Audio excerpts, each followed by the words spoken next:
I will call to order the December the 7th, 2009 work session.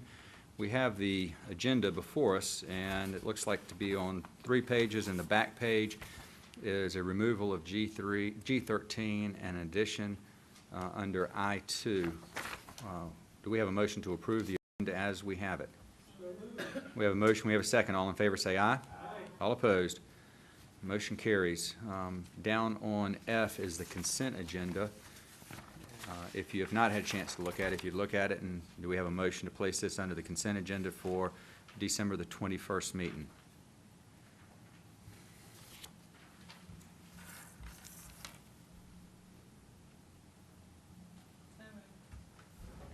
We have a motion, we have a second. All in favor say aye. Aye. All opposed? Motion carries. Now we'll turn to page 100 of our agenda.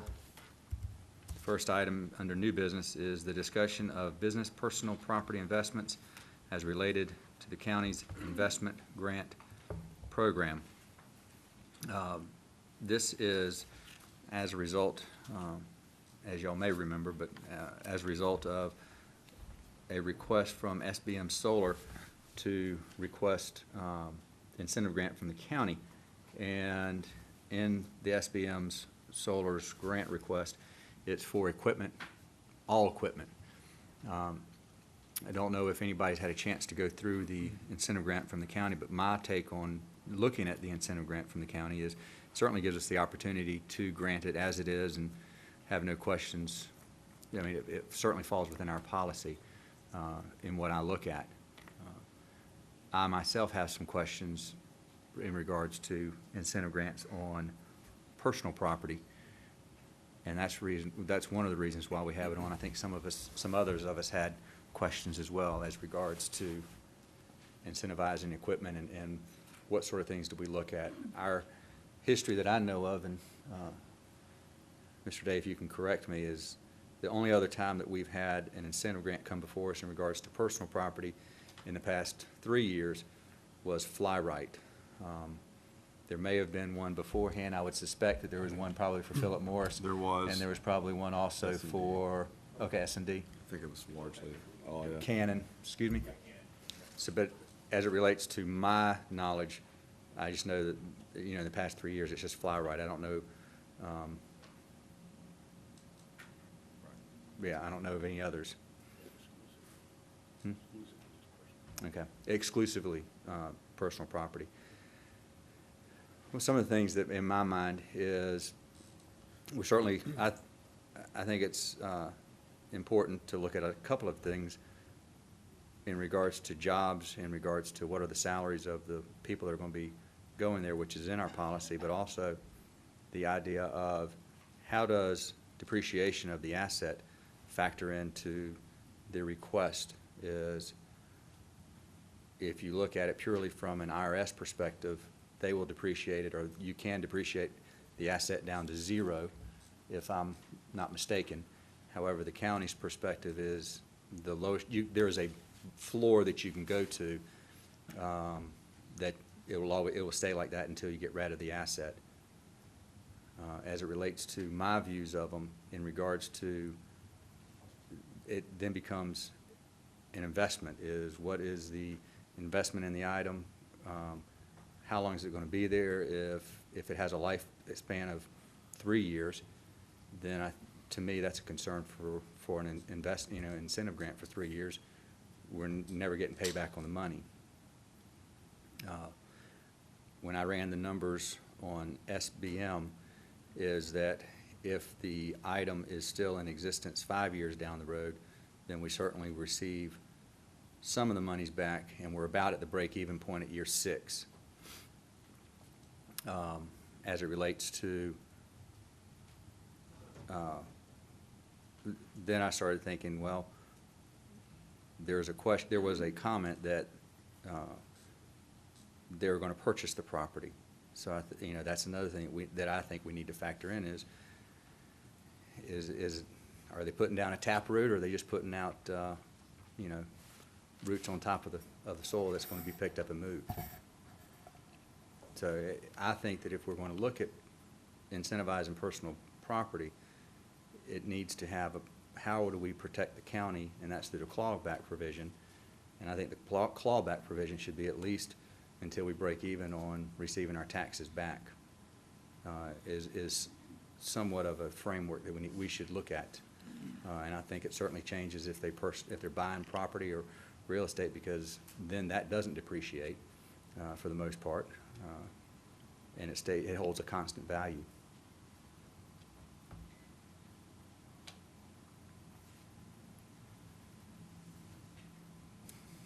Is there any concerns other than my own on? Well, I mean, as far as that clawback is concerned, what do you, I'm looking at it going, one thing I'm looking at from perspective is that, you know, this isn't Dale. And so we're not dealing with a large manufacturing plant, a large company that has the ability, you know, at any time to shift assets, you know, get a manufacturing process running here, perfect it, as I've seen happen in some places, and move the whole manufacturing process offshore once it's been perfected. So typically all they're doing is just engineering the process here, and that's it. And then once it's done and finished, then they move it somewhere else. This is a startup, pretty much. Chance for tremendous expansion. And I don't know whether you go with a two-tiered thing on personal property, you know, on an incentive program where you do, where it's below a certain level, then you treat it different than you do for a larger manufacturing operation with, you know, in personal property in that situation. But I think something like that says some way to hold them accountable for that, as well as, well, we already have in there, this proposed agreement was about the jobs situation. And I talked with Rich about it briefly. I didn't bring the thing with me tonight, but looking at the language we have in the proposed agreement, which would be the, you know, automatically they would owe the money back if they drop below 16 jobs. And then, of course, that would not count, you know, A, B, and C for economic downturns, the general economy, those kind of things. Well, why not just make it simpler and just say, if you drop below this certain level of jobs, then, you know, it has to, you know, then the subject then to review the agreement is, and we may at that point in time determine that it needs to be, you know, the agreement needs to be null and void. In other words, it had to come back to us for discussion at that point in time. Right. You know, rather than it just be an automatic up front. But, you know, that's the only thing I saw in this. Of course, all in all, I think the concept is good. The company looks good. It looks, it's definitely a 21st century type of manufacturing operation. It's a fairly new product. It's got the potential of becoming something much bigger and creating a lot of jobs in the future for the county. Well, is there any thoughts about, not saying we need to change the policy, but I certainly think that any time an incentive grant is being requested, that it's just personal property, we need to have more information than just, this is the X number of dollars for these pieces of equipment, or lump sum equipment without any definition about what's the life expectancy, what's the depreciation schedule, so we actually know exactly what's going on, and we can get a better understanding about how do we protect the taxpayers, because that's what we're looking for. And we're also, especially in the downturn of the economy, we need to figure out ways to create jobs, because the federal government ain't doing it. And it's, you know, 16 new jobs would certainly benefit our county, and whether they stay here or not. And you mentioned it at our last meeting, Commissioner Kruth, that the pyramid effect of that job being here, potentially a person buys a house, you know, buys groceries here, and it's a compounding effect that you can't put a dollar figure on, because it's just, a lot of it's speculative, but it certainly makes, you know, it's important to look at. Well, I think one thing you brought up is something new that we've not ever thought about from that perspective before, is the idea that, hey, when we do give incentives, there's a period of time in which, you know, they are actually in almost a credit situation with their property taxes, because we're giving that rebate. And then, you know, the complaint you hear from the public a lot of times is we're just giving tax dollars away. And if you look at the fact that if they've got some way to know that, you know, where that break-even point's at, when do their revenues that we've taken in from them, once that period, that incentive period ends, how long does it take before that equivalent tax revenue is back in the county coffers? And like you said, that's year 6. Yeah. The question is, how do we create that to ensure that happens? Well, how do we protect ourselves contractually, Mr. Cook? Well, in the draft document, we have put in a clawback provision. So to the extent that they're obligated contractually to pay the money back if they don't either make the required investment or it doesn't appraise out because of the depreciation, or because they don't meet the job quota that was stated. Certainly they would have, we'd have the ability to declare them in default and terminate the agreement, and then demand that the grants be repaid. Of course, if they're not in a position to do that at that point, Yeah. then just having a contractual default really isn't of much help. I don't know that there are really a whole lot of options with reference to personal property in terms of trying to secure the county's position. One thing that you can do that is permissible is to obtain a lien on the personal property, and by way of security agreement and financing statements, as you typically would under the UCC for personal property. Typically, the problem with that in this context, not knowing what the company's plans are with reference to the purchase of the equipment, if they're financing that with some purchase money vendor, then that vendor's going to have a prior lien on it, and our lien for the incentive grants would be secondary and may not be of much value if you had to foreclose that lien subject to that first purchase money lien. Particularly on depreciable assets, it may not have any real value practically. It may have some value in terms of some leverage, but probably in terms of being able to collect the money through foreclosure of that lien, probably is not very likely.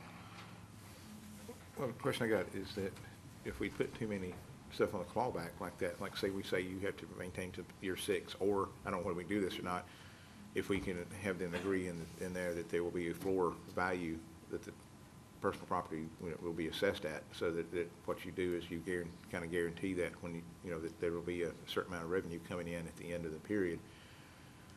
If you do that, when you stop calling it a grant, Mm-hmm. and you start calling it just basically a interest-free loan that you're giving, or allow an advance on their property taxes, or. Well, if you're going to take Because if you're guaranteeing that, then you're saying, okay, then we're guaranteed we're going to get the money back, but it almost becomes a loan versus a grant then.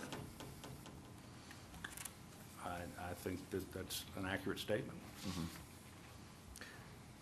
And I think these are all things we either discuss as they come up, how do we go through it? I think it's things that we're not going to we got to each look at to see what we're comfortable in doing.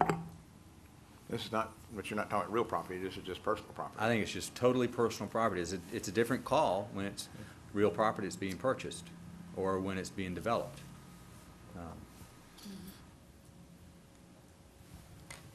Well, I would say that I have two things, I guess. One is that we've had this request before us, and they've based it on the current policy. Mm-hmm. So, if that's the playing field, then I think we need to decide whichever way to go with this particular request. We have our retreat in February, so I think that as far as personal property goes, we can easily, but I think we could state that we would not be entertaining any other requests as far as just solely personal property goes until after the policy can be looked at, and the retreat seems to me would be the time for us to try to decide how we want to handle personal property. as in the future. So, I mean, I think we could do that as far as, because if there's a concern about writing either a section in there or coming up with some parameters, still being a little new with all of these, I'm not exactly certain how the policy, the original policy, or this policy was written. Did staff come up with it? Did the EDC come up with it? And how it's kind of You're talking about- morphed over time. But, you know, I think we need to have a document that the Economic Development Corporation understands that's the playing field. And we need to get to where, when they're talking with a company that's looking for a grant, that they understand this is the playing field, and this is what we're gonna do. Don't offer a whole lot, don't offer more. You can offer less, that's okay, but you can't offer more. And that, you know, this is what we expect, so that we don't have them, you know, I think it's bad if they offer something to somebody and they come up with something that they think is gonna work, and then they come to us and we go, well, that's not quite how the policy is written. So I would suggest that we put it on our work session in February. And if it's staff that comes up with suggestions prior to that, I'm not real certain, then, Did you say, do you mean work session, or are you talking about the I'm retreat? sorry, not work session, the retreat in February.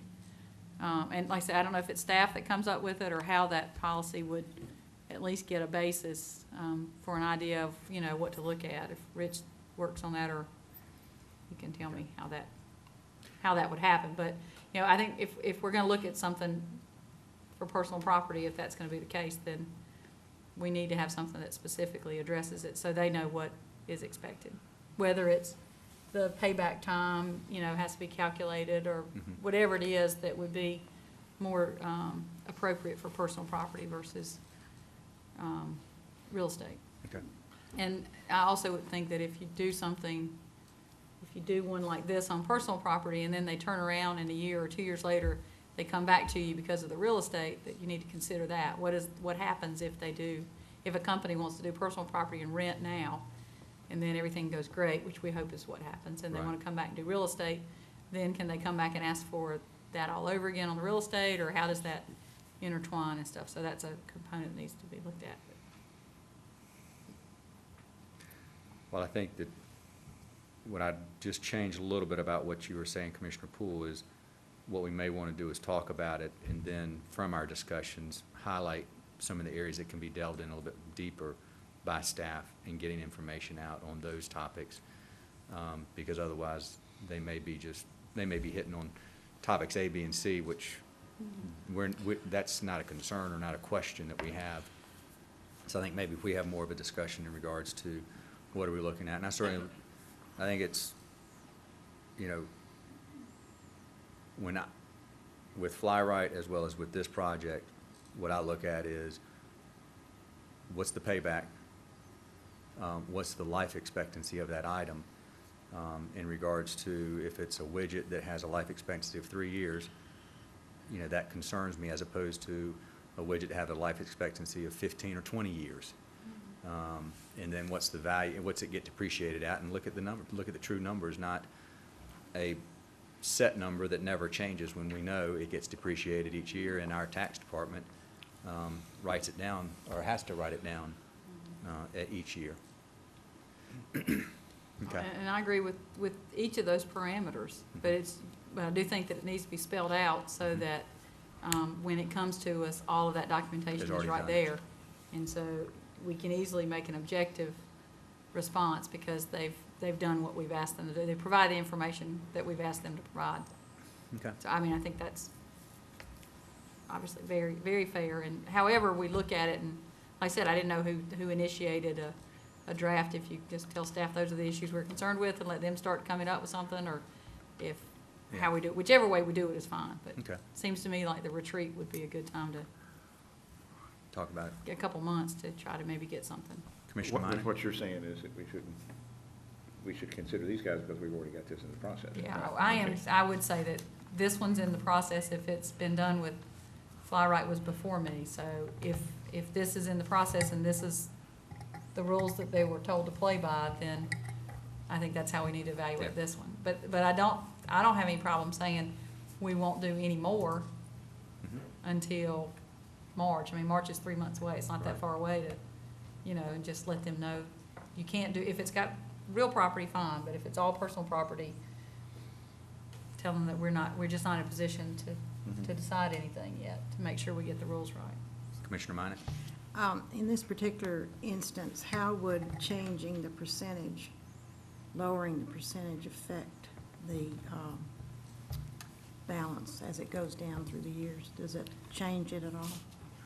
When you say lowering the percentage will stay at 85% rebate for 3 years. When the property value is depreciated each year, the amount of rebated obviously goes down, but also the money to taxes collected by the county goes down. After, What I'm referring to is, let's say you lowered the The 80 percentage to 75% for 3 years. That's gonna lower, that's gonna Correct. increase the tax revenue in the front years, which might compensate for the depreciation in the out years. Is that correct? Right. I mean, It would certainly- I'm not a it would- mathematician, I need a It'd certainly work mathematician it back. to tell me that. it would certainly work, it would certainly change the payback or breaking even a lot quicker. And I did not get a chance to look at it today. I thought in year 6 is the break-even point, that the county has received the equal amount of taxes or close to the same amount of taxes, if not exceeded it, than what was rebated. Well, if the concern that I'm hearing is that the depreciation is finished before the payback, then to do something that would bring Right. those two in sync seems to me to be the way to do it. Okay, thank you. Any other discussion? Commissioner Privet? So I agree with Commissioner Poole, this would be, during the retreat, would be a good time to nail down this particular policy. Okay. Well, we will put this on for the retreat, for our retreat. Need a motion to table it then to a retreat? I think it was just for discussion today, so there's Okay, nothing anyway, further. There wasn't any action going to be taken anyway. Next matter, yes, I mean, are we gonna so address that this kind of- particular? that will be G2, the next one we're getting to. Okay, oh, sorry. Okay. Next is we have G2, and before we, well, Mrs. Wilson, would you like to present, or is there anything else to present, or Mr. Cox? Okay, okay. This is a question, just placing it on the new business before any motion or vote is taken by this board. It came to my attention last week that my firm represented the owner in this company on a matter unrelated to this. I didn't even know about it until one of my partners said, mentioned it to me. So I will be recusing myself, so there's no question that I have no involvement whatsoever in this matter as relates to the voting for or against the incentive grant.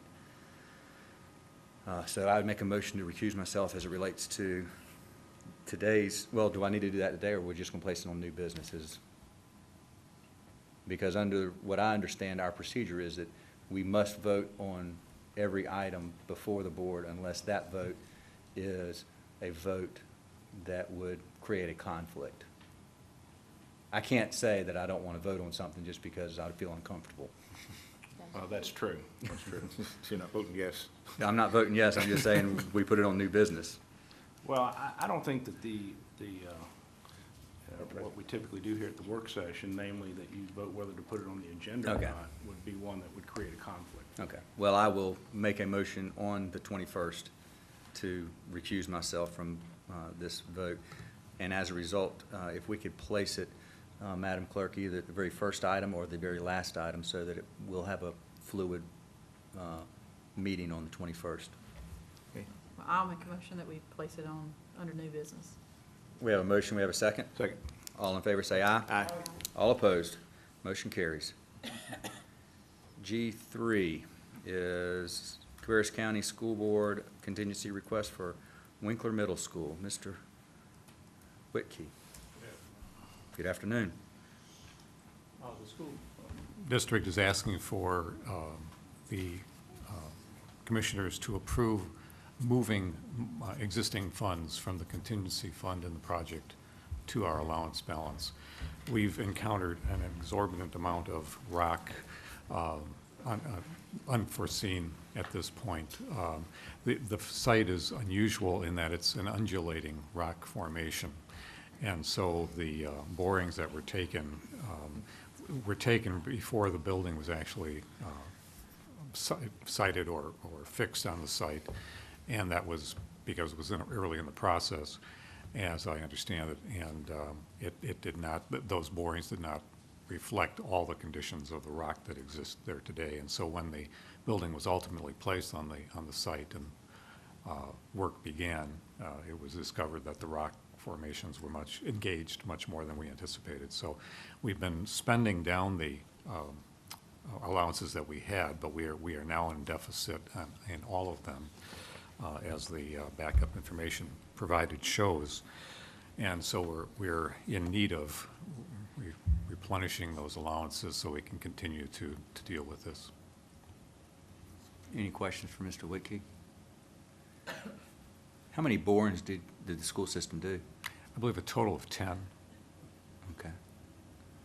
And I guess that's the standard amount? It typically is. It's investigative at best, and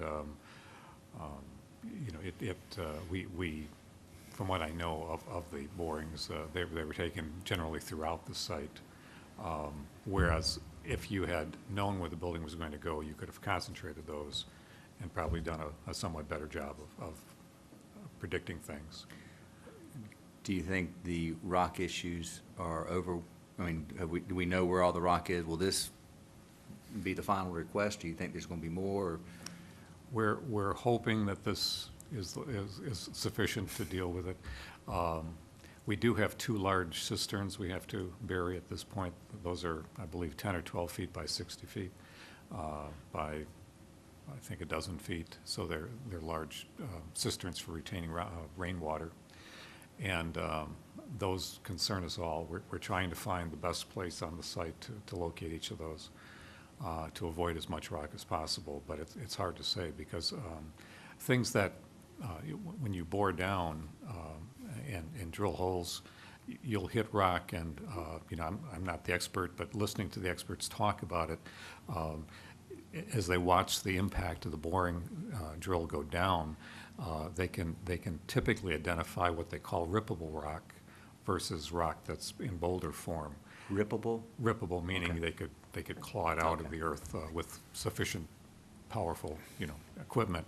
And the difficulty is that at times when we've thought that it's rippable and thus more easily removed, that has not been the case. They've at times come right down between 2 boulders, and when we get in the trench to remove it, we suddenly find ourselves dealing with large granite boulders. So Now, I thought that we dealt with it. The school board may have dealt with it in a meeting that I saw or was participated in. There was an issue in regards to getting water away from underneath the foundation or underneath the the floor slabs, actually. Floor system. Yeah, yes. Is that part of this request, or did we already deal with that request some months ago? We've dealt with the system to remove the water. That's We been- as in the Board of the Education Board of or the Cabarrus? Education. I'm sorry, Commissioner. Board of Education. Okay.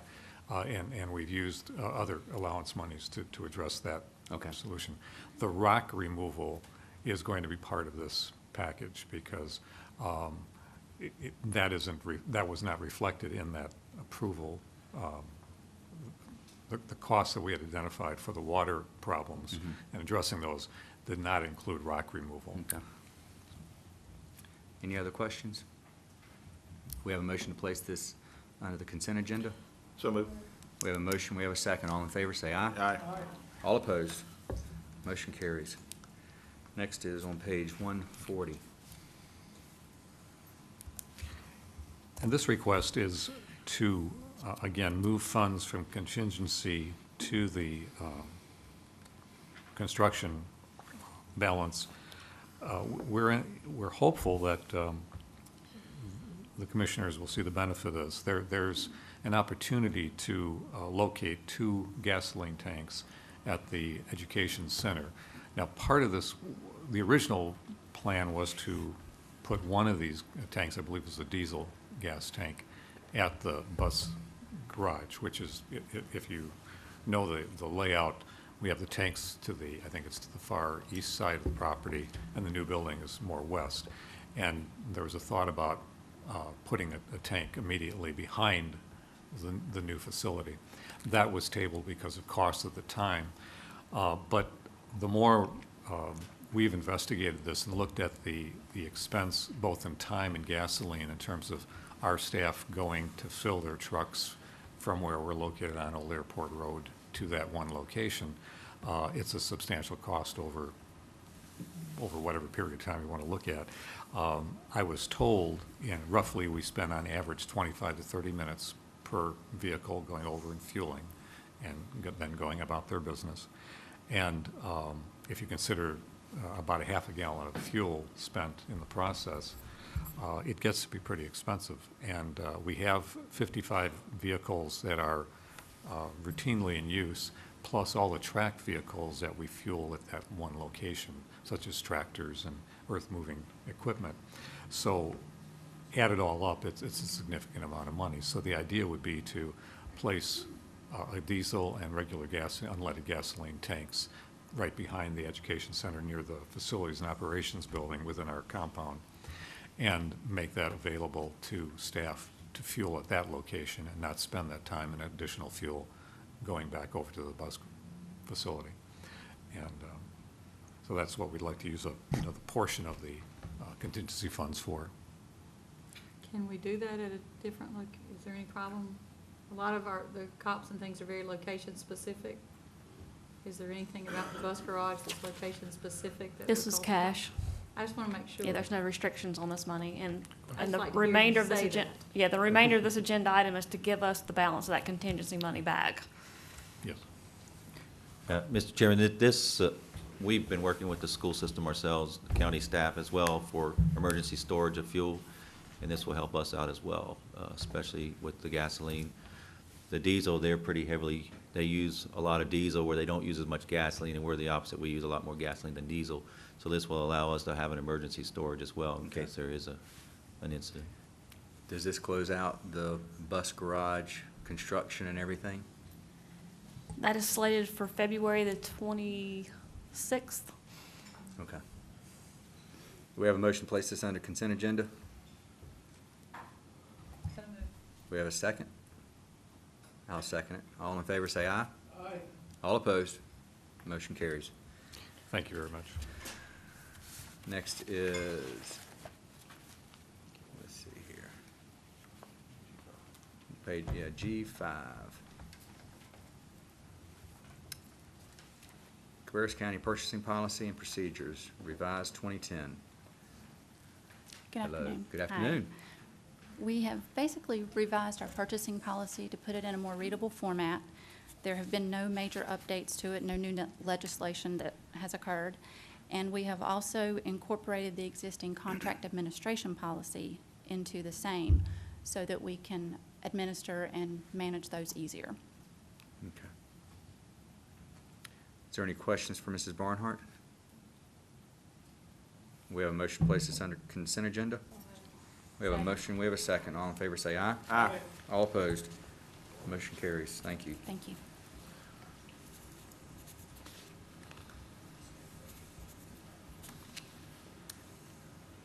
Next is G6, Finance Concord, Library Renovations. Mrs. Dubois. Yes, we are currently, have been evaluating the Concord Library, and due to several contributions over many years, we've accumulated approximately $750,000 in funds in which we can utilize only at the Concord Library. There are several renovations and projects that we're looking at, but not limited to the expansion of the children's room, reformatting, I guess is a better word. The checkout desk operations in the front, they're very cramped into that area. Changing out all the overall lighting to be more energy efficient and usable, I guess, for the patrons in the library. Exchanging shelving taking out some of the older shelving and putting in some new. Because we have sold the, gosh, I can't even think of the name of it right now. Bookmobile. Can't believe it. Because we sold the Bookmobile, we are anticipating to take that garage space and convert it into more usable space for the library facility, and to also engage a teen section in the front part of the library. So those are some of the ideas, but in order to do that, we will need to engage an architect to proceed with that project, and what we're requesting here is to provide a budget amendment to be placed into the library's budget so they can go ahead and move forward with that process. I have a question, Pam. The library trust fund, what is the source of those funds? A lot of the Cannon money that we received, and some of the elders in the Cannon family, as they've passed along, have left donations of money. Strictly for the Concord library, it cannot be used for any of the other libraries? Correct. Thank you.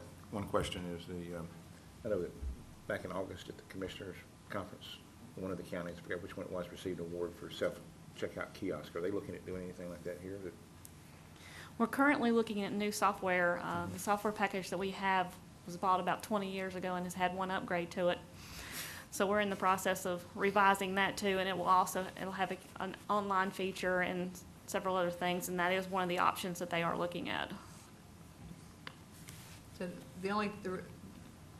this action is just to move the money so that the architect can be selected. I presume that the library board will put out the RFQ or RFP for the architect, and how that will The that process RFQ go? process has already been done. We submitted that several months ago. These committee made up of staff members have already evaluated those and are ready to make a decision. We're waiting for this to be approved. So is this $50,000 based on? It the is not. response that This you will. got, so that you know it's? We don't know what the cost of the job will be yet, so typically they're based on a percentage of that job. So this will help us get started, get them engaged, and then they'll most likely, as we've done in the past, they've worked on an hourly basis up until we have a contract amount, and then we'll secure the permanent contract. Mrs. Dubois, what is FB appropriate of under the account number, with that right beside the account number 534? It's fund balance appropriated in the Okay. library trust fund to transfer the money over to the general fund. Okay. You want to put this on the consent agenda? Yes. I'll make a motion. We have a motion places on the consent agenda. Second, we have a second? All in favor, say aye. Aye. All opposed? Motion carries.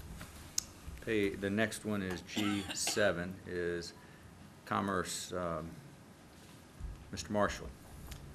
Chris Curry, the General Counsel with Lowe's Motor Speedway, is also here if you have any questions. And certainly, in terms of the road project itself, you could probably answer those questions better than I could. But this is actually a memorandum of understanding between NCDOT and CMS LLC relating to the relocation of a segment of Moorhead Road. And when it's relocated, of course, that older segment will then need to be abandoned and the right-of-way returned.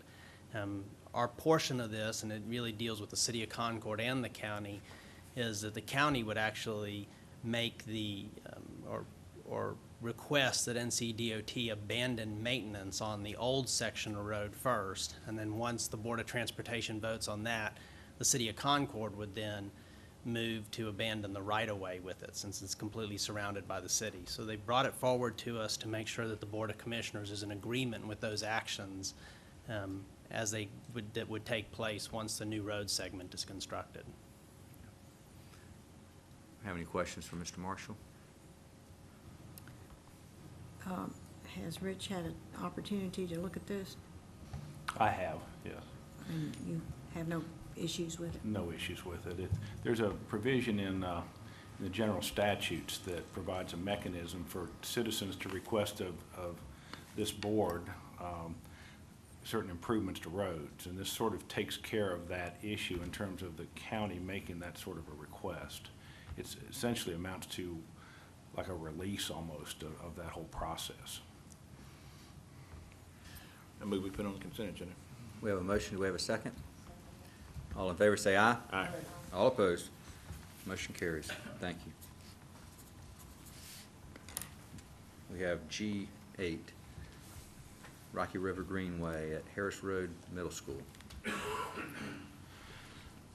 Mr. Marshall. I can get to the right page at this point. That page would Thank be you. 206. Or here you go, right here. Actually, I'm going to introduce two people. Mark Kincaid is the Deputy Director of Parks and Recreation for the City of Concord, and John Wood with Hayden Stanziel is with him. The city has been working on a Greenway project between Harris Road and NC 73. It's mainly on property that's owned, that's part of the common area of the Moss Creek development. But we also, of course, own those two schools along the Rocky River there. And what they're proposing is that the Greenway also includes segments that would cross our property, and they'd like to address that with you. This is Mark Kincaid. Good afternoon. Mr. Kincaid. That's right. Our intention, oh, and by the way, Director Bob Dallas is here with us this afternoon also. Our intention is to apply for a Parks and Recreation Trust Fund grant February 1st. And if we are able to put that package together and we are awarded the grant next fall to take ownership of 44 acres from Moss Creek and to develop hopefully a 1.5 mile trail that would run behind Moss Creek along the Rocky River and also hopefully up onto property, Harris Road Middle School property. We have conducted 2 public workshops thus far. A third public workshop will be held later this week at City Council. We have advertised extensively to the residents to make them aware of the effort. Our consultant is here with me. He can briefly review the master plan or we can answer your questions. Any questions from Mr. Kincaid or Mr. Dallas or Mr. Marshall? Commissioner Poole. In my previous life, I was on the school board, and it seems to me that is this the Greenway that's going across the school property? The green line. Yes, ma'am. Yeah. Was that previously approved and was? There is a trail easement that represents that trail right now. Yes, that's correct. Okay, but there's nothing else there? I was thinking that there was a boardwalk that had already been agreed to be built on that property. Well, I'm not sure what was agreed. There is a gravel trail there right now, and it would be our intention to develop that appropriately with boardwalks or asphalt trails if everything is approved. They may look at a segment that then, we don't have any segments that go all the way down to Harris Road. The trail that was developed was done by Moss Creek, the private developer, their J&B development. It does cross through an area where both the school board and commissioners agreed to a stream restoration project, which I'm happy to announce as recently they've accepted a bid and that work will be getting started fairly soon. But this could potentially have some alternate locations. So it would enhance and improve the trail that's already there. And in fact, we had to remove, there really wasn't a boardwalk, there was a bridge that wasn't constructed properly, so we had to have that and the gravel removed for the stream restoration project. So potentially they could be redeveloping that segment, which would restore that connection between the two schools for us, which I think we would very much like to see restored and done properly. And then also they may be looking at a segment that would take this down to Harris Road. And it would That's provide this, right? That's that orange one right here that you're talking about, Mr. Marshall? Yeah. And it would provide potentially a wonderful outdoor classroom experience. Well, I thought that was what it was originally designed to do, so I did not Yeah. know that it was not done properly and was taken out. I just remembered a commitment to connect those two schools with a boardwalk for that exact purpose Yeah. of being able to have outdoor learning, so. And that was done, and you may have seen, there's been articles about folks from Moss Creek who use that. There was a guy who was keeping track of, he had an online catalog of all the birds he had seen down there. There's a lot of people who use it, so we would like to get that back in place. But what they're talking about doing is an enhanced version of that I think could have a lot more access. I do know that, I know at least several times it's been used last year with the 8th grade. A lot of the 8th graders were out there. I know it towards the end of the year and probably throughout. And I think it was more extensively around where the green line is, right in here. And really, the improvement would aid us, and we've been working we've met, the folks with the Ecosystem Enhancement Program with the state have met with both principals about incorporating the stream restoration project into their curriculum. and they've been very interested in that. So an improved Greenway, as Concord is planning, would really help us with adding to that educational component, because we've already talked about the signage that could be put down there, and they could use it with the classes. So it's expanding, it's renovating what's there and it also expanding what's there. That's right. Okay, that's what I wanted to make sure of, because I wanted to make sure we weren't doubling up on something that I thought already existed, so. Okay, thank you. Are there any other questions? We have a motion, we have a second. All in favor say aye. Aye. All opposed? Motion carries. Thank you. Next that we have is G9, page 209. Mrs. Morris? Good afternoon. This is a proposed text amendment to Chapter 8, conditional uses, and what is proposed is for the current setback requirements to be modified from 250 feet to 150 feet to be more consistent with other agricultural uses in the ordinance, and staff requests that it be added to the agenda as a new item because there will need to be a public hearing. Do we have any questions for Mrs. Morris at this time? We have a motion to place this under new business to hold a public hearing. So moved. Second. We have a motion, we have a second. All in favor say aye. Aye. Aye. All opposed, motion carries. Next is G10, the reservation of capacity certificate for the villas at Logan Gardens, page 214. This is a request for a reservation of capacity certificate for the villas at Logan Gardens. Ms. Scogan is here this afternoon, as well as Mr. Osborne with the City of Concord. This is a joint project between Douglas Development, the City of and the City of Concord. This proposed project has 44 multifamily residential units, and it is located off of Booker Drive. This is currently proposed to be age restricted, so this is one of the ones where the board has the option of making the exemption or requiring that the APF be applied, and I believe that Mr. Cook has been working with the attorney. I'm not sure if everything has been worked out yet as far as covenants that would be required, and then also that submission that we've talked about in the past to verify that there aren't any students at that particular development. That is correct. Actually, Ms. Scogan and I worked together on a similar project that you all approved about a year or so ago, the villas at Forest Park. And what was agreed upon in that situation, because it was an age-restricted development as well, was that there would be restricted covenants placed on the property that would restrict the usage of it to persons over the age of 55.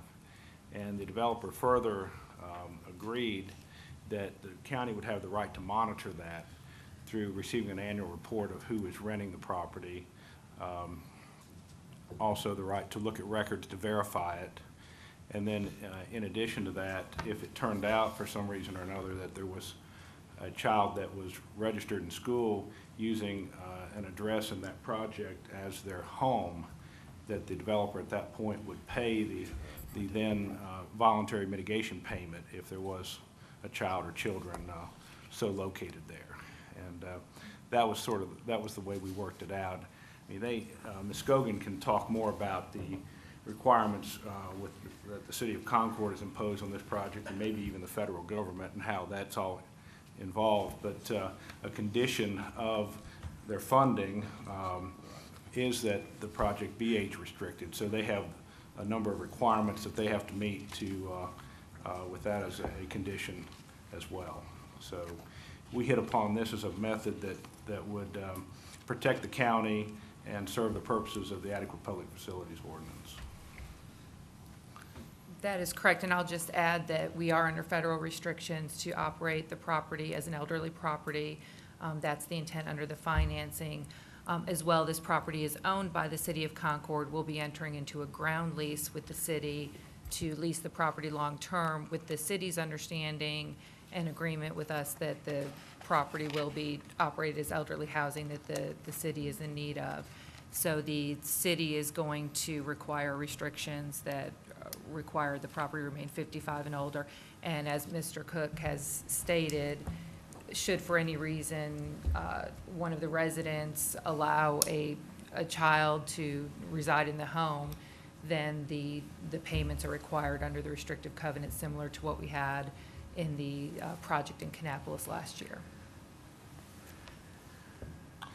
By the way, I've talked with Al Benshoff about the city's part in this, because the one variation between this particular project and the villas at Forest Park is that in that case, the developer actually owned the underlying real estate. Here, the city of Concord actually owns it subject to this ground lease. The city is willing to allow the restrictions to be placed on the property, as we've discussed. So there's no issue with the city on that point. If this is the case, then what we would be voting on at our meeting would not be a reservation of capacity. It would be some other type of contract, correct? It would be a reservation of capacity stating that this particular development did or did not was not subject to the voluntary mitigation payment because it was determined that it would be age restricted. And in the event that a child is residing there, then they would have to pay the APFO at the then We will price. have that before us. when we Correct. vote. Okay, that's what So- I move we put this on new business. New business, okay. We have a motion, we have a second. All in favor, say aye. Aye. Aye. All opposed? Motion carries. Next is, let's see here.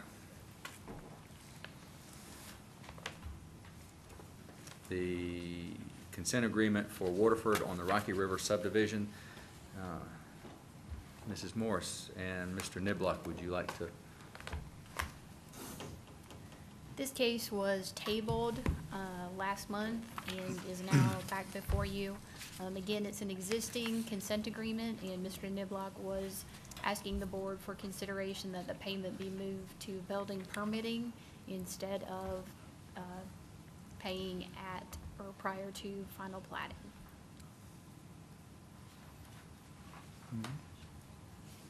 Mr. Niblock, Yep. is there anything? Good afternoon. As the developer of Waterford, we put in, I believe, 50-some lots about 2 years ago that are on one side of Rocky River. Those are large lots, about 90-foot wide lots, the homes over there, and about the $450,000 to $500,000 price point. We're currently developing 22 lots on the other side of Rocky River and another phase to build a little bit more affordable homes. With the market changing the way it has, the lower end of the market is doing much, much better than the upper end. We have paid the fee for 51 lots that are currently installed of $4,034 per lot, so it's a little over $200,000 that we've paid. We've only built 15 houses in that phase. By the build-out schedule that was agreed to, we could have built all 266 homes by this point in time. So, of course, we're nowhere near what the original build-out was projected. The fee is an extremely difficult thing for us or any other developer to deal with in this environment. As you know, we are part of the lawsuit against the county, and the courts, I assume, will settle the matter however they settle the matter. My hope would be that the Board of Commissioners would consider for any developer to be able to pay the fee at building permit as opposed to plat recording time. But we're requesting it for these 22 lots. Also, just about any, if not all, projects that have been approved with a consent agreement are behind schedule or not building it anywhere near the pace that was anticipated. I looked up in the census data. I think for the county, there are going to be 550 to 600 single-family homes permitted this year, which is about 20% of what was permitted 2 years ago. The data I went back to 1996, and it, just so the board, I hope, understands what's going on in the home building industry. The permit level in this county is about 43% of what it was in 1996. I don't and I don't know anyone who thinks that home building is going to come back to the level of just a few years ago anytime soon, probably not over the next decade. So I do think the projections that were made by staff and by the developers were grossly optimistic. Let me think what else I want to say here. Also, I would hope everybody would keep in mind, the unemployment rate in this county is running 11 or 12%. The unemployment rate in the home building industry in this county, I promise you, is probably 60 to 65%. There are very few projects that are moving forward right now. I think we could certainly use some new homes in Cabarrus County at this point in time, and would appreciate being given the same consideration that this board has already granted to, I believe, at least 2 other developers who've been allowed to pay fees at time of building permit. I'd be happy to answer any questions anybody may have. Well, let me touch on that real quick. Is, unless I'm mistaken, the little bit difference between those other 2 instances and this instance is those 2 other instances were at the beginning of the process of getting the consent agreement, not in the That middle is or correct. towards the end. So that, just understand that that's a little bit different there. I understand. And the way the ordinance is written doesn't say anything about plat approval being the time the fees are paid. It says to be paid no later than issuance of building permit. I know the county has just been doing that at plat approval. Right. Again, my hope would be that this board would consider, for the sake of the building industry and the good of the county, to consider changing your policy and collect that fee at the time of building permit, whether it's Niblock or anybody else making that request. Well, I think the issue is much greater than just this one, not, let me get this. I don't- 22 lots here. Well, I think it's more of a something that we need to look at as a whole, not as Niblock or any other development or developer or Rocky River or the Woodlands, if there's any homes, whatever it is. I think it's more of the building industry as a whole in the county, and how do we address issues that are very complex and complicated as it relates to the developers that are out there. What is the realistic build out in these days and time,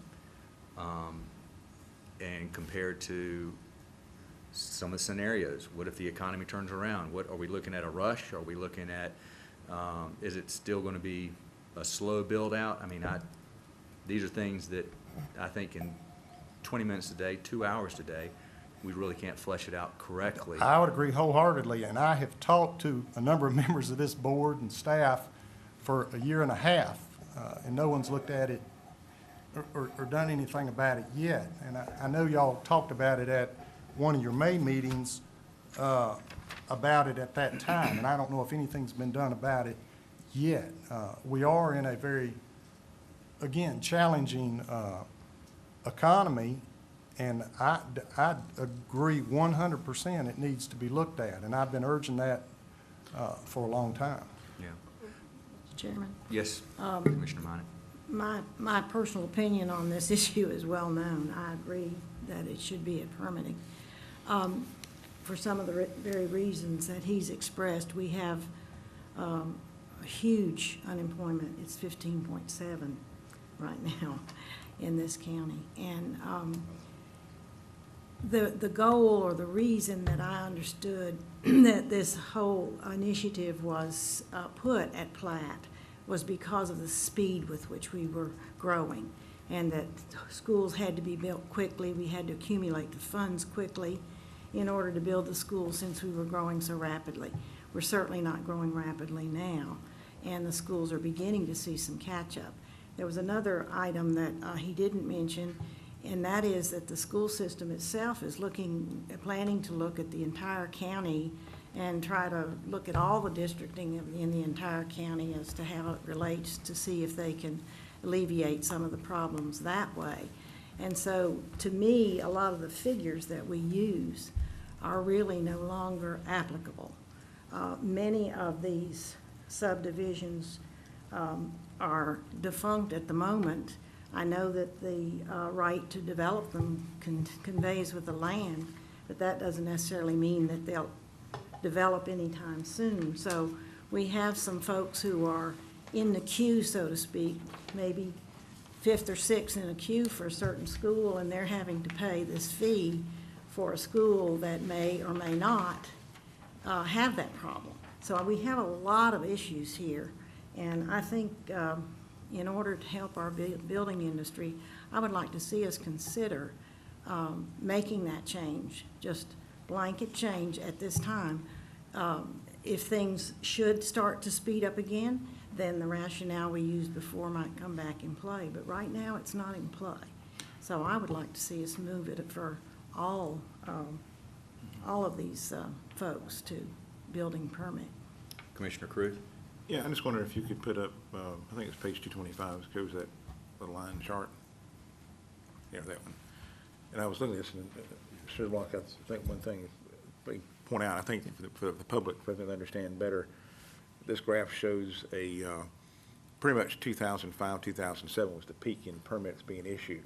Correct. But if you laid another line on that of when those developments were approved, you're probably backing that bubble up about 2 or 3 years. So pretty much when we were at the peak of our building, it was about pretty much as soon as you got the development approved, as fast as you get the plans developed, the plats recorded, a permit was being issued, and something was being built on that lot. And now, with the dip you're seeing is that what you're having to do, and again, it's for the public's sake, is that when you're carrying those adequacy contributions, when you're carrying those as the developer, instead of carrying them for a year or 2 years until that home, or even less than Some of that them building you're going permit to is be issued. carrying for a decade. Right, Some of yeah, these yeah, now will you're gonna have it never forever be, some of them, I because- promise you, will never be used. Exactly, because you're That not. have been paid. Because that now, instead of happening right back to back, that development's being approved, and it may be, like you said, 5 or 10 years before you ever see a house built in that lot. Because I know we have That some is- lots now sitting empty in the county that have been sitting empty for decades that were developed and never And built. a lot of these that have been developed in the last few years are going to be sitting empty for years and years to come. Well, I certainly agree with Commissioner Minot, and I'm trying to see, I can see a lot of issues coming up, or a lot of problems coming up, and a lot of good that can be coming up.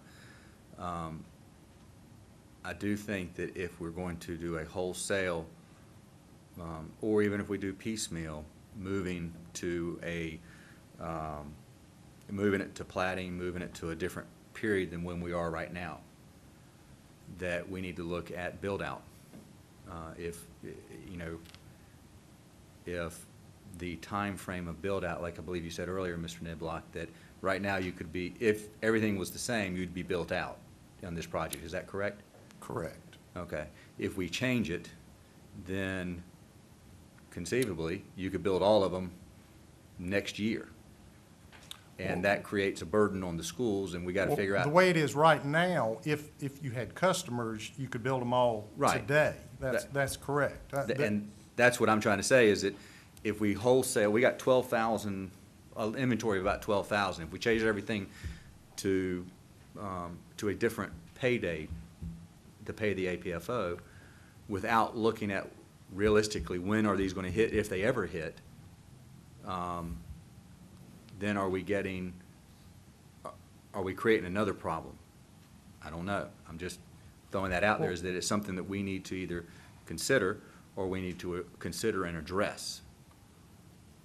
What I would recommend, talk to staff, or y'all approve everything, you know what's going on in the county. There is next to nothing going on as far as residential development in the county. There will be next to nothing going on for the next 2 or 3, 4 years till a lot of these lots are used up. I promise you that. There's not going to be the ability for builders and developers to finance things. I think the only thing that you will see realistically are some small projects, some little infill projects, and continuation of phases of existing projects that have already signed consent agreements. There will be some of that, which is what this is. The builders and developers need help now, too, and this has been a long time coming. I know the APFO has been a real contentious thing, and I've got definite opinions about it, and, we'll just see what the courts end up doing on that, but say the county wins, it would still be a big, big help to the building community to move the time that you pay the fee closer to the time that you start a house. And people don't, they put in a lot more lots than they build houses in a given period of time because it's not economical to put enough roads in to build 2 or 3 or 4 houses. You typically do it in a whole phase, even though you know it's going to take you a couple of years to build that out. So there is an awful lot of carry involved when you have to pay the fee at the time the plat's recorded. I think another thing that if we're going to do this, another aspect of looking at, to me, in the APFO is also, from beginning to end, is the county and the developer and builder all on the same page from the very beginning, or has it been piecemealed over the years so that either having to come to the county for permits, having to come to the county for different things, it's becoming more hurdles than it should be. Can we clear out some hurdles? If we're going to deal with this, we deal with everything, and to make it more streamlined, if that's possible, or have a better understanding why the county does something from the developer's perspective, and what the developer is looking for in trying to get help in making something else smoother.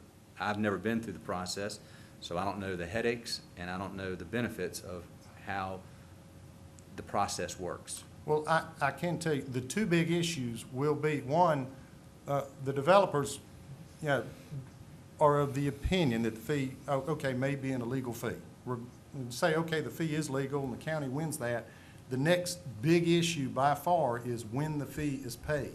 Those are really the only 2 issues, is the amount of the fee, and whether it's legal or not, and when it's paid. Paying it, building permit time is what any builder or developer would think would be a much more fair way to do it. And I'm not speaking as a representative of the building industry, but I promise you, they would all feel that that is a much more fair.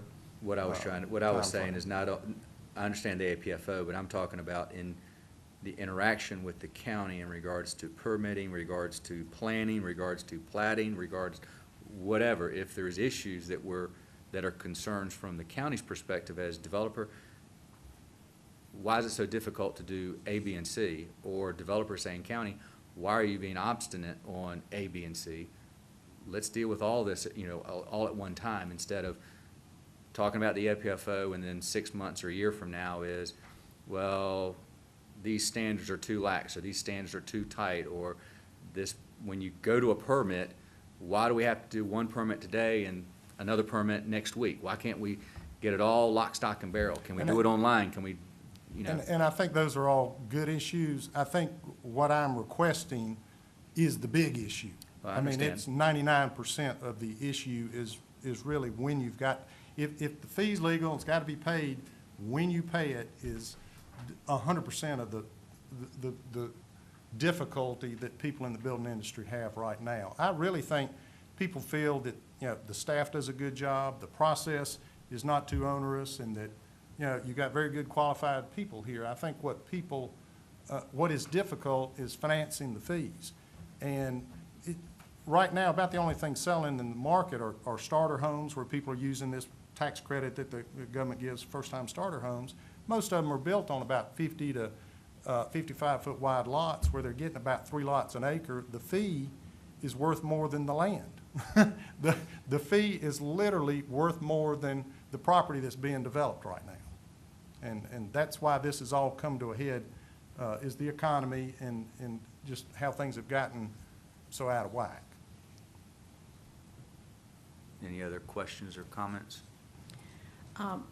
Just another comment. I think that the comments you made, Commissioner White, and would indicate that we need to either discuss that at our retreat as well, or have a committee to discuss that with perhaps 2 commissioners, 2 Board of Education people, 2 representatives from the building community and staff, appropriate staff, to look at all these different issues, numbers and how they're being used, and how we're going to handle the fact that he alluded to, that some of these projects will never be built out, and yet they are ahead of some other project that might want to start tomorrow and has to pay fees because of all of these others in front of it that may never occur. So we need to look at a lot of it's a huge I think issue. as And we, redistricting in the counties another as we issue. look at it today, I think this request before us is separate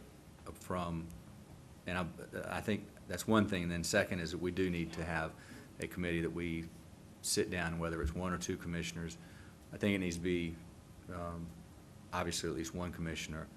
I think somebody from, at least two people from the building industry. Staff needs to be involved, and Cabarrus County and Kannapolis school system needs to be invited in to help understand this thing all the way through and come up with things. Because I myself have been thinking through it, is there's a lot of different ways that I think may help the problem ease or solve the problem, but when I talk to a developer, he may say, you're crazy, that's not going to do it. Well, one thing, for my purposes, for these 22 lots that would be helpful to me, again, but keep in mind, I've paid a fee for 51 lots. I've used 15 lots. So I've got all these other lots tied up over here where I'm building more expensive homes that I've already paid the fee on. Now I've got to come over here and pay the fee on these other lots when I know it's going to be probably 3 years before I use up all my other fees over there. It would be helpful to me, and maybe a simple way to do it, say, okay, you can't build more than the 51 lots you've already paid the fee for in that, it's all in the same neighborhood. There, you can look at the lots, you can stand there and look at both of them. And if I would be allowed to do that, it would help me in the short run, where at least this issue for my immediate problem would be taken care of. And that, to me, would be a fair way to think about it. I've paid for 51 APFO fees for this one lot, and I've only used 15. If I could transfer them over to allocate them to here, it's just a paper allocation in the same neighborhood. Mr. Chairman, I think that we had a precedent. We did that one time before at Pine Creek. I believe it was Mr. Wayne's development. We did that. We transferred some lots from one, from one phase to the other. Right. You know, and he'd done the same thing, Well, basically. Why don't we, if there hasn't been precedent, if, Mr. Cook, if you could look into seeing how that can be done, how it can, if we can transfer, at least we'll have that answer for the 21st. And I think as a bigger picture, we've got to, I would like for us to come to the table, or I can present something, my thoughts on the 21st as to a group to get together and address some of these other issues apart from this board just handing down an edict, this is the way we think it needs to be run. But I would like some input from you, Mr. Niblock, or some others, just to get an idea, because I do think it needs to be a committee, and it doesn't need to be big, because then you're not going to be able to meet. I'd be glad to. But the idea is that get some ideas of some ways that we can address some of these issues as a whole instead of part and parcel. Okay. So we can once and for all get it done. Do we have a motion to place this under new business with Second motion. motion and a second? All in favor say aye. Aye. All opposed? Motion carries. So the plan is that on the 21st, provided Mr. Cook will be able to have some information to present first what you are able to come up with, and then we can go forward with the presentation and the discussion and vote. Okay? I can do that. Thank you very much. I believe the next matter we have is number 12, page 227, which is the consent agreement for the West Oaks Subdivision project. Mrs. Morris. This is a request for a consent agreement, so it is under the old ordinance. The project has approximately 13 single-family residential lots, and it is located in the city of Kannapolis. They received preliminary plat approval from Kannapolis in 2008. As part of this, the applicant was requesting that the money be escrowed, and I believe that our attorney would like to address that. Richard Flo is here today on behalf of the developer, if you have any specific questions for him. Is there any questions for Mr. Cook or Mr. Flo or Mrs. Morris? The 140% there in Charles Boger Elementary School, and that's taken care of by the new addition, right? This is a consent agreement, so we did those calculations differently then. But yes, there is an addition that will take care of some of that. Okay, so that 140 is not assuming, it's not counting the new seats, any new seats that built at Boger. The 140 includes what is there now, but Okay. not the 200-seat addition for this year. Okay, same thing with the Northwest Middle School. It's Correct. not taking account the middle school's being built, Correct. Winkler Middle School. Okay. Correct. Mr. Flo? I'd like to make a comment to the board. I'm here on behalf of the Little Wasserman, that's the owners and developers. And for the record, they are not opposed to the APFO fee whatsoever. The simple reason for the request is that they understand that you are in litigation regarding the authority to exercise that power under the ordinances and statutes of the state and county. And they want to make sure that there is a provision that should that not prevail in the county's favor and not be upheld, that they would simply be refunded the money that they would post, and that they would pay it in accordance with your policies at the time of the building permits and so forth and so on. So they're not opposed to it, they just don't want to agree to it, and then you find that it's not applicable, and then they've paid it anyway, and everybody else didn't have to, is what they're worried about. So I think they're a pretty good team player. Also, for the record, we do not work for anybody who is challenging the county. We have always taken a very strong position that we are a component of the team, and the counties and cities are a component of the development team. So we're here as a friend, not a foe. And we have pretty pictures if you want to see what you're talking about. We have any other questions? We have a dying to motion show to the place this pictures? under, sir? Is he dying to show the pictures to us? We have a motion to place this under new business? So moved. We have a motion, we have a second. All in favor, say aye. Aye. All opposed? Motion carries. Thank you.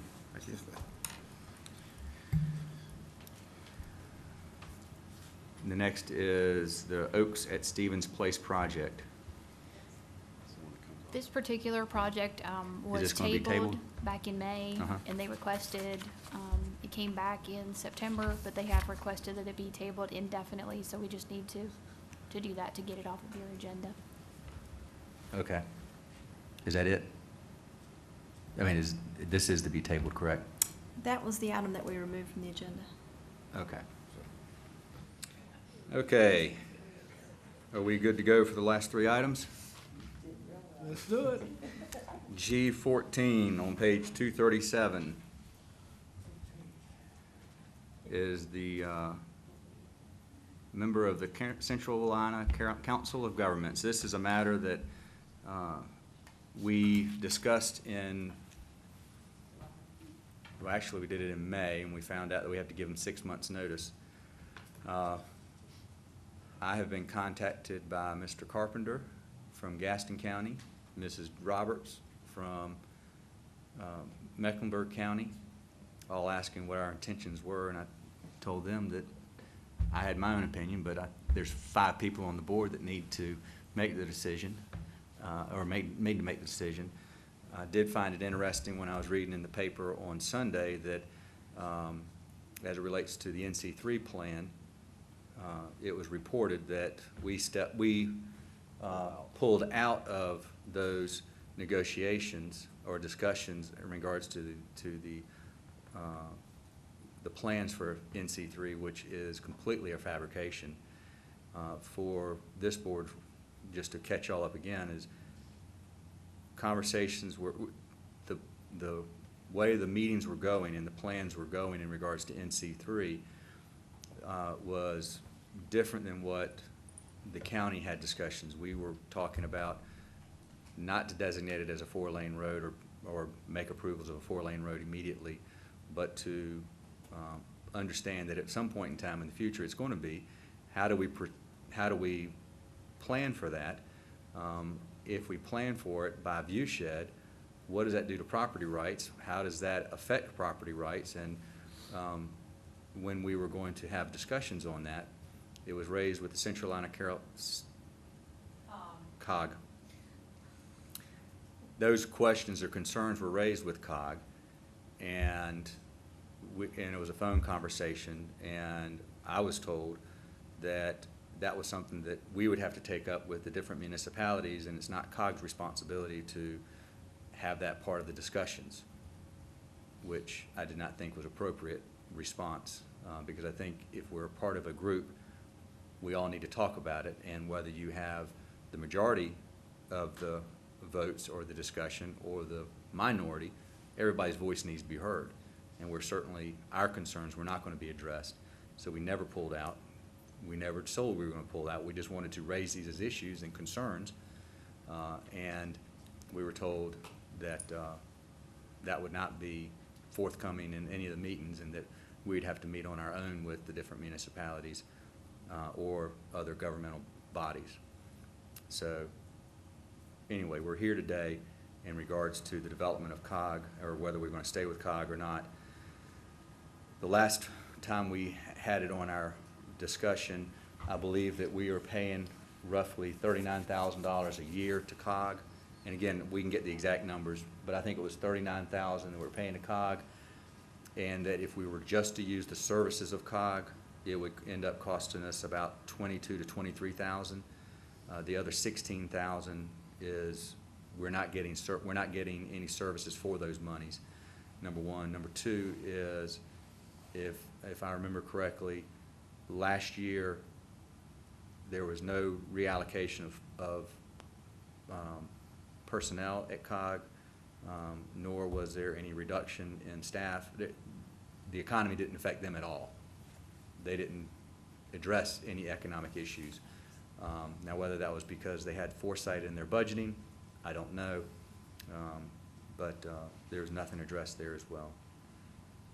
It is my personal belief that we need to step away from the COG, that we're not getting dollar for dollar what we were paying in to the COG. I do know that Rowan has stepped out and Concord has stepped out. Stanley County has been out, and I don't believe they're going back in. They are. They're in? Okay. Then I don't know about Stanley County now. So it's my personal belief that we should send them a letter saying that we will not re-up with them come July the 1st of next year. I'm the current representative on that group. I think we should stay a member, because I think that's a regional forum. The staff gets a lot of benefit from it, which I understand, and that covers part of those dues. But I think there are some discussions that will be had in the next,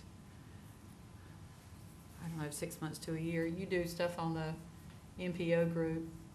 They're looking at how they're going to reorganize that, and air quality initiatives, and some of those different issues. And COG is probably going to be one of the agencies to facilitate that. So I do think that it would be important for us to still be there and be a part of those discussions. I mean, you have discussions on Right. the other group, but we're kind of in a la-la land between the two groups, and on how we get funding for roads and stuff. But I think COG is trying to go to become a lead agency to kind of facilitate a lot of that.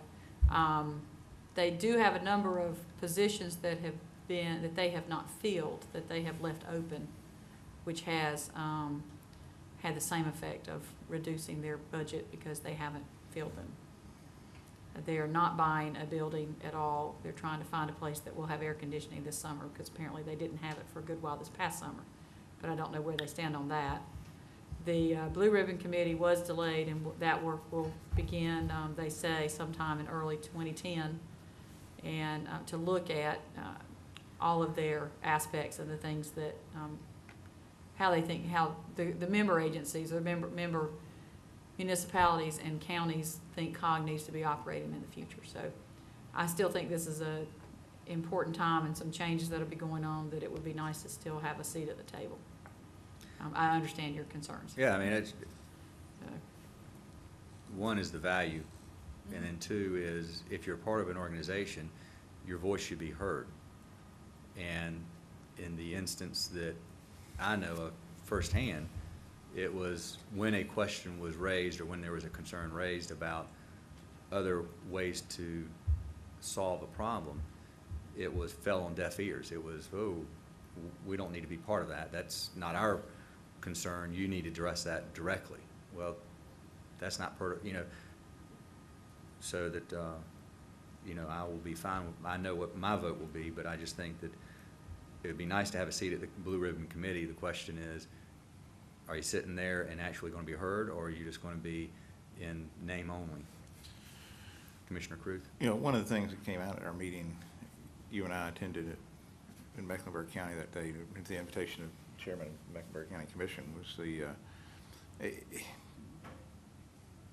several years ago, I know that one of the things that was being discussed in the association was the future role of counties, and part of that was be conveners of local governments. And one of the things that came that day that in direct conflict with that was the fact that the COGS, because of the makeup of their delegates and the way that the membership is driven, that automatically you have 10 times the number of cities that are represented with an equal vote to the counties that are in it. And so the counties really have no say-so. The counties are kind of, the cities always outvote the counties, and the counties cannot fulfill any kind of role as being a convener or being a consolidator or integrator of, issues in their own counties. The cities all can come in straight to COG and kind of bypass the counties altogether. And that's one thing I saw in that, which is, I think that's a systemic problem. That doesn't have anything to do with our particular issue, but I think it's just a systemic problem across the state with a lot of the COGs. Well, I'm not certain that that's 100% correct, though, because there's the executive committee, and then there's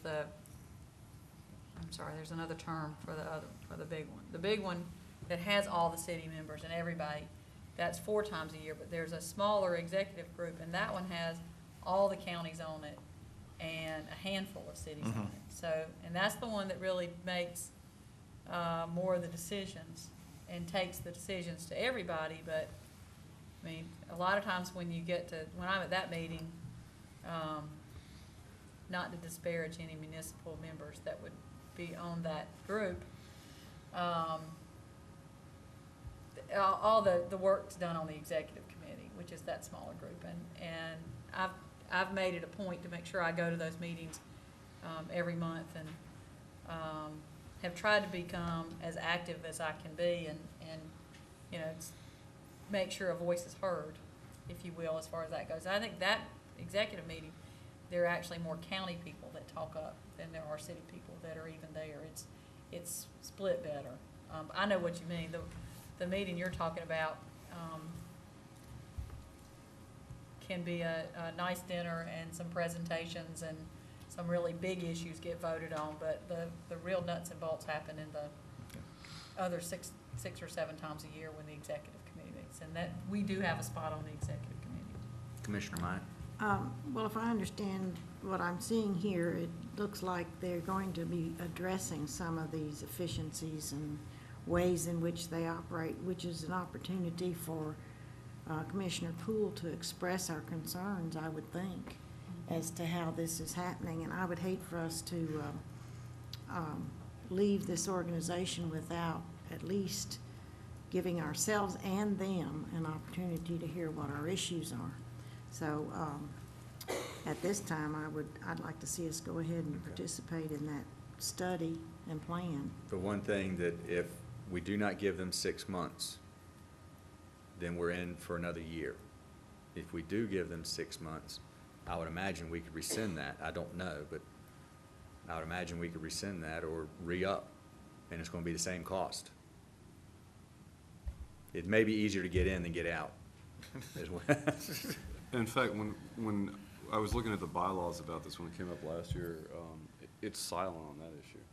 So you could give notice and then make your decision into this process that would presumably occur during the next 6 months. So we can still participate in the Blue Ribbon Commission, we could still be. Yeah, and understand also is that when we discussed it last time, we were told, you need to stay in because we're doing a Blue Ribbon Committee, and that was in May. And here we are, December, and it hasn't even, the Blue Ribbon Committee hasn't been formed, or has, you know, I don't know where it is in the process, but I certainly think if they were concerned in May, we'd have heard something in August or September. I can speak to some of that. The COG did hire a company to assist with the process, and the only thing, and you'll see up there, that's happened is there have been some focus groups of managers in the area. There's been several meetings where that occurred. I think October was later than the intention had been for that to happen, because that was apparently seen as a precursor to the Blue Ribbon Committee process itself. Okay. We're not voting today, but any other discussion? We have a motion to place this under new business. So moved. All in favor say aye. Aye. All opposed? Motion continued, or approved. Now, I get to talk about.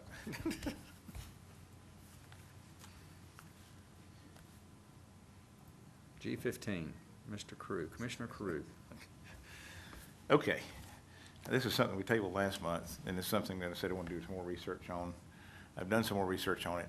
I still don't know whether or not even if we need to do anything other than just have a discussion about it. And I know that John and I have exchanged a couple emails. He sent me some more stuff. I've looked at it. For one thing, I did draft resolution, and pretty much it's already moot because the boxer carry thing apparently is already dead.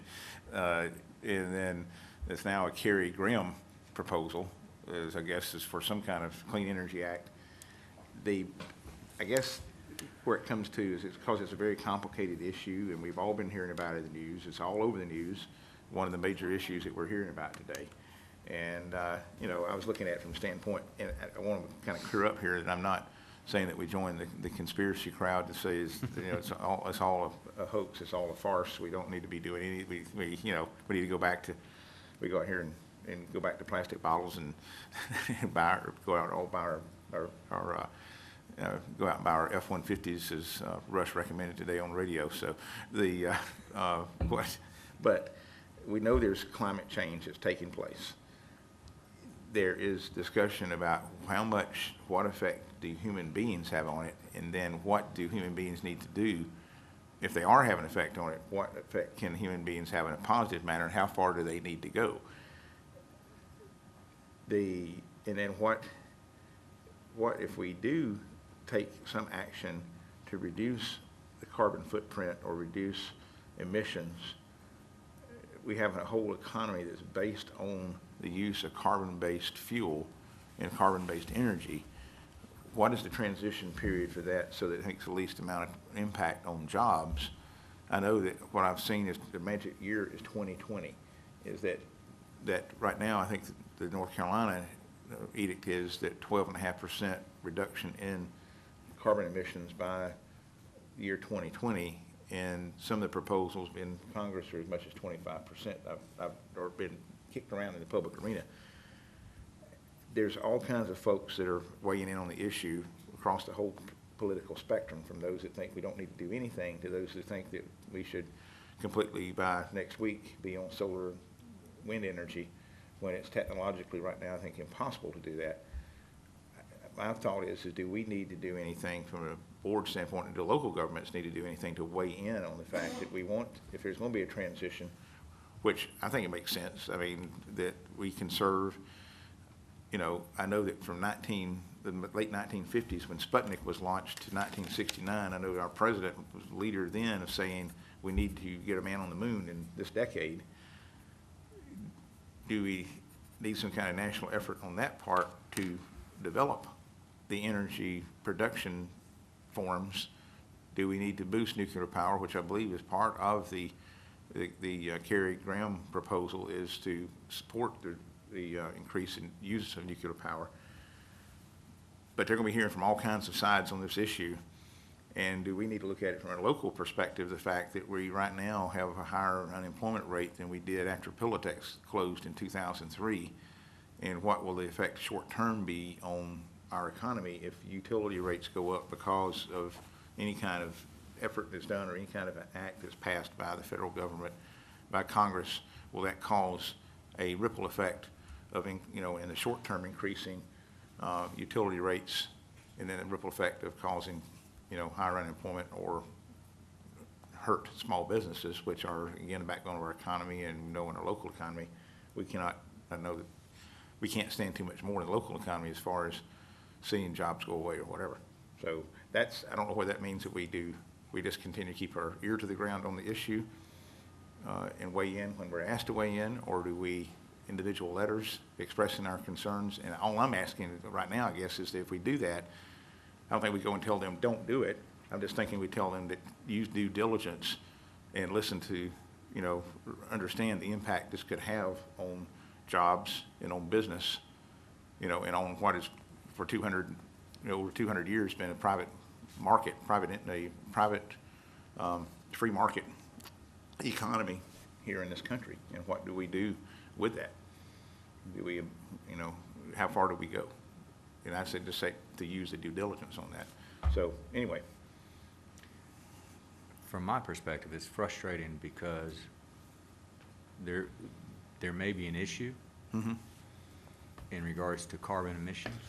The question is whether the information that we are receiving as a general public is accurate.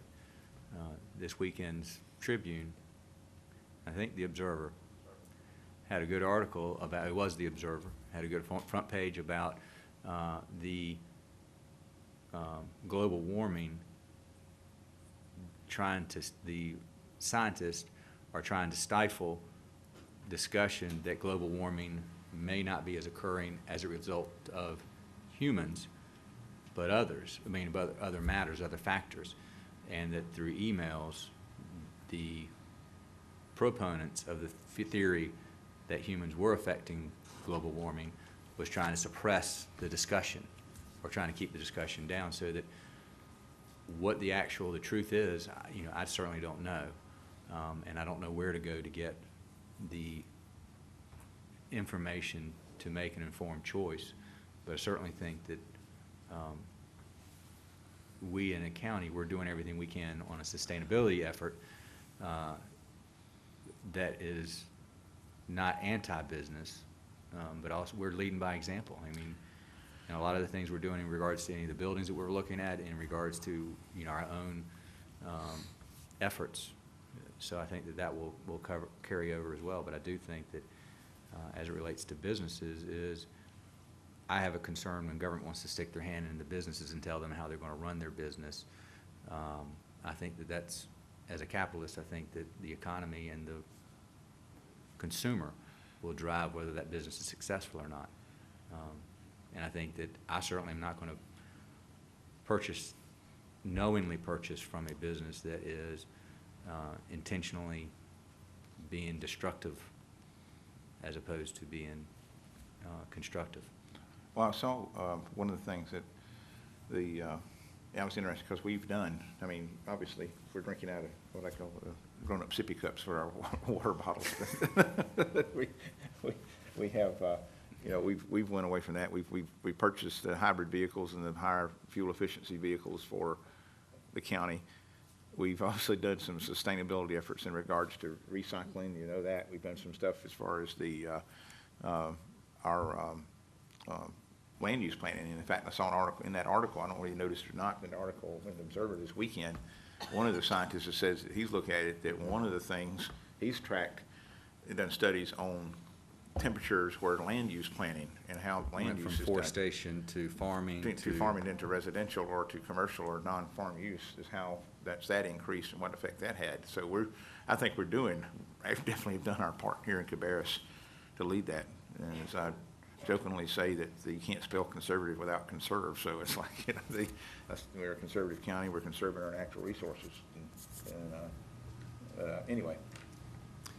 Yes, Commissioner Minor. I just want to add to that. I do think with situation right now in Washington, the comments and the concerns and the controversies, it's a little premature maybe to do a resolution of Yeah, any that's kind. what I I'm think we thinking need after to all. wait and see what actually happens and if there is a bill to be voted on and what it contains. Okay. But I agree with you that, and I think you catch more flies with honey than you do with vinegar. Mm-hmm. And I think anytime you give incentives to businesses to improve the way they do things or the products that they make, it's much more effective than fining them and taxing them. Right. In fact, one more thing, and that's the fact that tonight we've actually discussed incentive grant to a company that's going to fulfill one of those things and create a better way to do, Right. collect solar power and generate solar-based energy, so. Well, I think we need to keep a watch on what's going on, because we end up in a non-attainment area because of pollution by being next to Mecklenburg County. Then every business will be greatly affected by it. Mhm. And the biggest polluters out there are the big heavy equipment and tractor trailers that sit and idle for a long time, waiting to get either filled up or earth moving equipment that's out there. And there's some money available for businesses with that type of equipment that they can get to kind of to replace some of those older pieces of equipment. Something I learned at COG. But I think if we get into a non-attainment situation for this part of the county, which is, or part of the state, which is a very high probability that that's gonna happen, then everybody in this area is gonna, all the businesses in this area will be paying more. One of the things we need to also keep in mind is that there has been some undercurrents about wanting Cabarrus to join Mecklenburg in the MPO, and by doing it, they can piggyback on our lower, or our better attainment rate, so it makes them look better. So that we need to be cognizant of that as well, is that not saying we don't help out, but, you know, we need to be treated fairly as well. But I understand today too, the news was that the EPA has today classified carbon emissions as a human health hazard, which, I mean, there's a process apparently is followed in order to declare that, which you've got to go through. And the day they declared that carbon emissions, which gives EPA then the authority now to regulate carbon emissions directly apparently without any congressional action. So, yeah, that's just going to be worse than it. Yeah. Any other discussion? No vote needs to be taken on this. Go to G16, which is next year's meeting schedule. Don't know if everybody's looked at it or had a chance to look at it, but the retreat is tentatively scheduled for the 19th or 20th or the 26th, 27th. I don't know what everybody's schedule is, as that's pretty far out. Yeah. The only thing that may affect the 19th on my schedule is my trial starts on the 25th. It's probably going to be about a 3-week trial, which should wrap up by the 18th, 19th of February. And if it doesn't, the jury's going to be out, so it's not going to be much work to be done at that point in time either. So we can do the 19th and through the 20th. I'm still tied up in that. I won't be there on the 19th. I think definitely we'll be there for the 26th through the 27th. So in regards to the retreat, the board retreat. Do we need to be specific, Mrs. Honeycutt, or can we still just leave it like this, and then we just be more specific the closer to the time that comes, or would you prefer to give us, to be definite on the date? I imagine the board could recess either way. Well, unless anybody's opposed to it, can we just do it the 26th and 27th? Because I think my trial will be done by then, definitely. Yeah, I mean, Okay. I agree, because I won't have a problem either way. I think it's fine. We're gonna do like last year, we started in the afternoon on the Friday. Yeah. Start around 4. That's not 3:30. How's that? 3:30? 3:30 or 4, I can miss. Okay. Mr. Chairman, the only thing that might affect me would be, and I haven't got the schedule for it yet, we have, maybe one Friday in February, I'll be tied up maybe in the eastern part of the state till late in the afternoon, but I think it'll be done earlier in the month than the 26th. Mr. Marshall and Mr. Downs might not be available, but we could, On the 26th? yeah, but we could probably work around that, I'm sure. Who's gonna cook our burgers for us? Who's gonna cook our burgers that day? Well, if we can, Mrs. Honeycutt, if we can put in the 26th to the 27th right now and take out the 19th, 20th, we have a motion to place this under consent agenda. So move, Mr. Chairman. Second. All in favor, say aye. Aye. All opposed. Motion carries. And I believe that, One last item. The update from Jonathan on census, oh, sorry about that, Mr. Marshall, Mr. Birthday Boy. this picture. You wanted an update on the complete count committee. You'll recall that the census the census had come to us and asked us to form a local.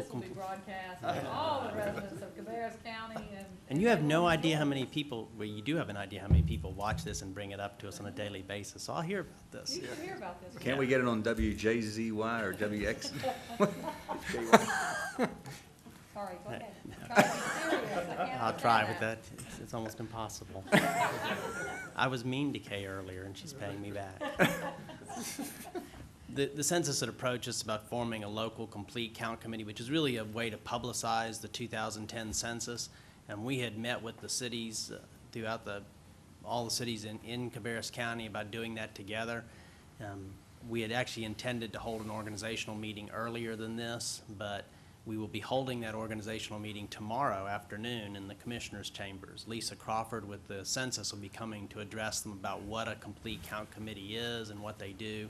And we sent out the notification to a broad range of groups across the county. The cities had a number of suggestions, but really we were looking at, what ends up happening with the census is there are certain groups that don't respond as well. So we wanted to hit on some different groups that might represent ethnicities, religious organizations, the schools we've notified, other governmental agencies, and a number of nonprofits, down to and including some neighborhood associations. As we move forward with it, we'll probably use the neighborhood association database, particularly the one the county has developed, as well as the one the city of Concord has, which are the most extensive, and then Kannapolis, to make sure we're notifying just as many people as possible. But the purpose of tomorrow's meeting is to explain why you would have a complete count committee and to gauge the interest from all those representatives about serving on that committee and then how they feel the best way to publicize that would be. We've gotten fairly good response in the RSVP based on what Iredell, Rowan, and some of the surrounding counties have gotten at their meeting about this. We're getting about the same response rate. So the census folks are pretty happy with our response. Any other questions? What time is the meeting tomorrow? It's at 3 o'clock tomorrow afternoon, so it'll be from 3 to 4:30. Okay. Any other questions? Thank you, sir. I believe that takes care of all of our information. Is that correct, Mrs. Honeycutt? We have a motion to adjourn. Have a second? All in favor say aye. Aye. All opposed? We are adjourned. Okay. Very good.